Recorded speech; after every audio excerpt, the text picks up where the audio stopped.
Hey, welcome back to the channel. Today we're checking out Season 1, Episode 8, Better Call Saul. This is RICO. Now, thoughts on the last episode are on the back half of that one, but big takeaways are he wanted to recruit Kim to work with him at his new place that he had picked out, but then ultimately ended up bouncing the Kettlemans back to Kim and HMM, or HHM, with the help of Mike to get the money and set him up and, you know, do that for her. But then he also had to put in the money that he would have had for the space, so now he doesn't have her or the space, but he did the right thing, as he told Mike. Chuck spent a little bit of time outside in the sun trying to get attuned to, you know, the electromagnetism from some generator or transformer that was nearby.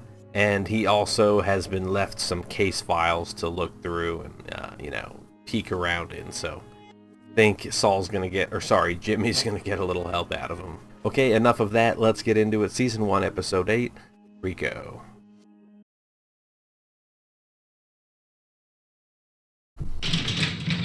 Jesus. Am I recording? This is Clean Jimmy back when he was fresh at HHM, right? Yeah. Oh? Hey. Hey, yourself. I can't open it. Oh, is it an acceptance level or whatever from the bar exam? Is that what this is?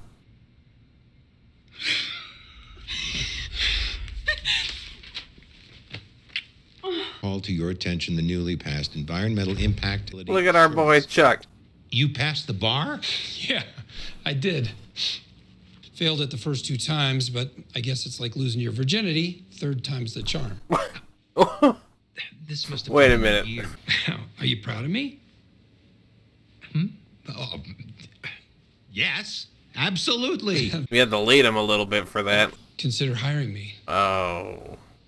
As what? As Oh, as a lawyer, obviously. Jesus, Jimmy, you're a regular Charlie Hustle. Congratulations, my friend. Thank you. Oh no, I thought he was going to be like, oh yeah, your thing from the Samoan whatever. Oh, it's, Please sit down. You are crazy if you ever think you're going to fucking work here as a lawyer as long as I work here, Jimmy. That's what's going on right here. Let's reassess in 6 months. Thanks for understanding, Jimmy. Come on, Kim. You deserve this. Come bask in the glow. But they're going to grovel? Working closely with the Bernalillo County District Attorney's Office, we've reached a plea agreement for former Treasurer Craig Kettleman. Oh, Well, it certainly is silly, and I don't intend to become the a little last. surprise from the card fairy. Jesus. Squeeze whatever you got that's below the water that I can't see. Oh, yeah. All right, Mrs. Landry, just Lady, a few that more was not signatures necessary. Would you like another high drops? Those fake-ass Oreos. And that comes to $140. And I'm happy to take cash or a check. What's the hiccup? Why are we here? Could keep the will until I get my allowance, and that should only be until the end of next week. That's not, we'll just make it an even 120. Your family has you on an allowance? No, it's my money. I just get it from Sandpiper Crossing. I have statements here. Is she getting ripped off? Is that... They take out what they need, and then I get my allowance. I think it might be Q-tips. I can't tell. It's probably an accident, but we should look into it, don't you think? If we correct the mistake, then you'll get some money. She didn't look pleased. Is she in on the scam? Is she pushing it on people? Did you do my wills? Yes, I did. Hey, would you look at that? You need help? Hire a paralegal. Stand on your own 2 feet. Yeah, sure. I thought he would be excited to have some fucking something to do. A retirement home, assisted living, this is one of their monthly invoices they send their residents. What exactly am I looking for here? How could you even read this? It's like microfilm. They put it on there so that the old people can't even see it. Like, it just looks like it's a dotted line or something. $14 for a box of Kleenex. Yeah, I found others. There's $3.50 for a single roll of toilet paper, $22 for a bottle of aspirin, and there's a pretty solid attempt at concealment of that fact, which, to my way of thinking, makes it Fraud. You don't want to go off half-cocked. full cock. Full measures, Okay. not half measures. Back to see Mrs. Landry. Okay. What gives? Sorry, sir. New policy. We're concerned about solicitation on the premises. Oh, come on, guys. Seriously? What are you making Soylent Green back there? It's it's people. It's people. to Sandpiper Crossing. Clients of James M. McGill. This is to inform you the state. Oh shit. Sir. Infliction of emotional Sir, I really distress. need you to finish up. Is he gonna present that to her as a written order? Demand letter informing Sandpiper Crossing of pending litigation for defrauding my clients through systematic overcharging. You're shredding in there. I'm not deaf. I can hear you. Stop right now. How you doing? Yeah, pretty good. Getting by. How about you? Getting by. My regular sitter's down. Anything you need, I'll be there. Instead of doing that thing in the bathroom, couldn't he just go out to the car, write it on paper real quick, and then run inside and serve that to her? Like, it seems... Jesus. Shouldn't the medical or the bio waste be somewhere different than the office paper waste? Was this before recycling? Wait a minute. And you're wearing white and light-colored clothes. You're never unstaining them, my guy. I feel so uncomfortable. Uh-oh. It's not like we're close to being done. I mean, can't you get somebody else to do it? Can you imagine if his phone had rung fucking 20 seconds earlier? They would have heard it. James McGill. Mr. McGill, Rich Schweikert of Schweikert and Coakley. We're the law firm representing Sandpiper Crossing Assisted Living. How are you this evening? Quite well, thank you. How are you? Doing fine. Doing fine. If you're talking about shredding documents, it's neither irregular nor illegal. Every business in America does it. Next time I'd use double ply. Let's not fixate on the media. He reminds me of the guy from, was it Time Cop or, So now you're gonna fuck with time. Mr. McGill, are you related to Charles McGill? He's my brother. You have no good faith basis to threaten any litigation. This is a shakedown, and we both know it. Now, if you push this any further, my hands will be tied. I thought last episode with the cocoon and the caterpillar or whatever, I thought that was like a transformation, but now it's him rising out of the dumpster covered in shit. Yes! The paper documents! I'm not... Okay. Oh, this poor guy. Hopefully flame is not a problem with all this paper. The doctor floated the idea of a fire or an emergency. It's shredded though. You're gonna... Oh, it didn't cross-shred. It only did strips. I wonder what he could find. I mean, I know like AI and cameras can put that shit together quicker than people, but...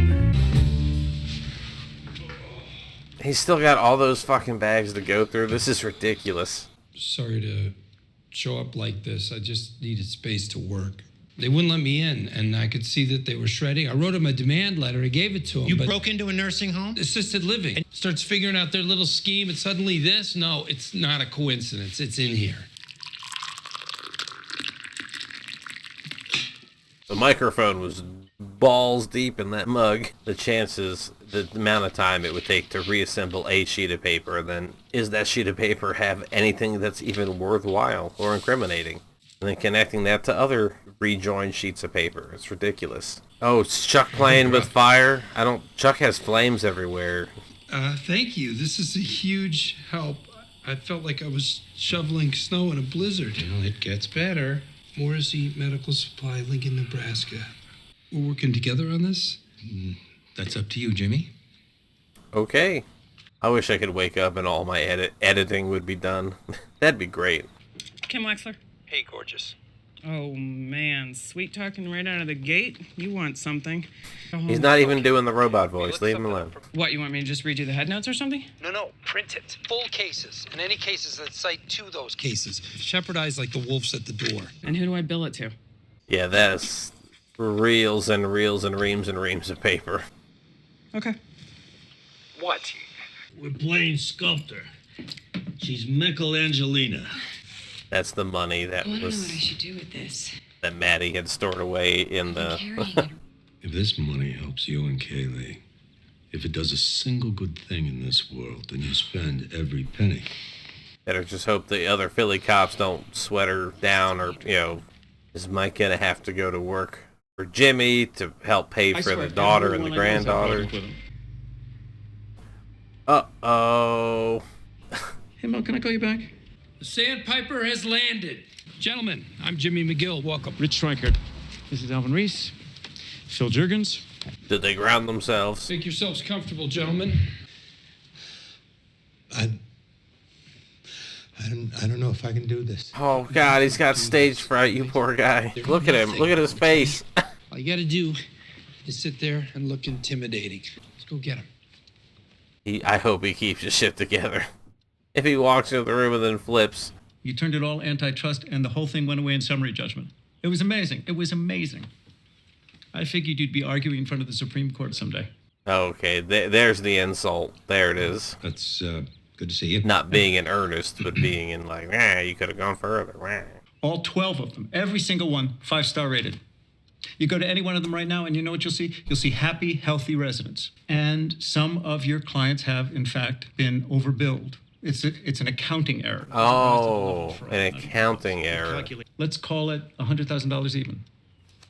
We admit to no wrongdoing, and your clients release all claims. So what do you say?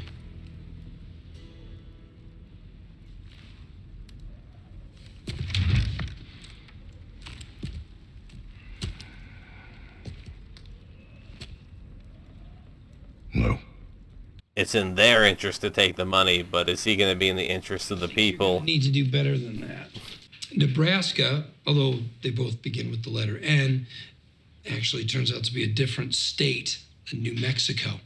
So your client accepted shipments across state lines for its enterprise. Are you trying to make this a RICO case? As soon as we establish a pattern of, what was your word, overbilling? So I prefer the classic term of fraud. I mean, I don't know much about law, and I've heard RICO tossed around in other law scenarios, but I don't know why interstate shipping is a problem. 20 million. Excuse me? You heard me. Oh, you can't expect... $20 million. Or we'll see you in court. That's the real shakedown. Not the... 20 million? Are you crazy, Chuck? 12 separate facilities. They can't possibly all be in New Mexico. This is potentially a multi-state federal class action lawsuit with a RICO kicker at the penalty phase. 20 million. That's conservative. Yeah. Chuck is just locked in. Anything else I can do for you? Wink, wink. You still in touch with your people? Depends on the type of work you're looking for. Your do's, your don'ts, your wills, your won'ts. Well, you tell me what you got. I'll tell you what I'll do. This guy likes to break in. This guy likes to hurt people. This other guy might be Gus Spring. I signed up 3 more clients at the mall today. Jesus, those mall walkers. Those geezers are faster than you think. I could sleep for a decade. Oh, he just said sleep, and that made me want to go to sleep. It's in the car. Just give me a minute. Now the car will get stolen. I'll go. Jesus, that sound. Oh, he wasn't going to wait for Jimmy to get the shit out of the car. Chuck? Yeah. What? He's been training. Training. But he just did it out of not realizing. Oh no, now is he going to realize that it is in his head? Don't fall. God damn it, Chuck. Alright, good episode. Going to the credits. Season 1, Episode 8, RICO. The opportunity to serve a crooked company some legal justice sends Jimmy digging for evidence and reinvigorates Chuck in the process. Okay. Pretty straightforward as far as Jimmy's storyline is concerned. He saw the bill from the one elder and it looked weird, and then he got others together and it was a pattern, and then all of a sudden he's not allowed and they're destroying shit. Come to find out, there is something here, and Chuck put a big price tag on their silence, on squashing it, otherwise it goes to court. But then he went outside and got the box no problem, and then it was almost like Jimmy breaking his attention, or bringing attention to the fact he was outside. But he had also been training to go outside, so I didn't think it would be as big of a deal as it was right there. Also in the episode, Kim came through in a pinch, came out clutch, with printing and doing all those lookups, all that information for Jimmy, and luckily they had Chuck's old code, I guess for billing's sake, because it was also kind of neat to see mailroom clerk Jimmy in the beginning walking around papers, delivering packages, and then he got his acceptance letter, and where Kim was in the office as well, tucked away. That gives a little more insight to their backstory. But that's going to do it for me for now. Thank you all so much for being here. I realized last week I had a whole bunch of episodes pretty close together with Better Call Saul. I'm going to try again this week to maybe squeeze in a second one, but I also want to get more 1899 out. I want to get back to Stranger Things and The Boys. There's just a bunch floating around, but everything will get its place and its time. Thanks again for being here. Hope this was worth your time, and yeah, hope to see you again in the next one. Thanks again, and goodbye.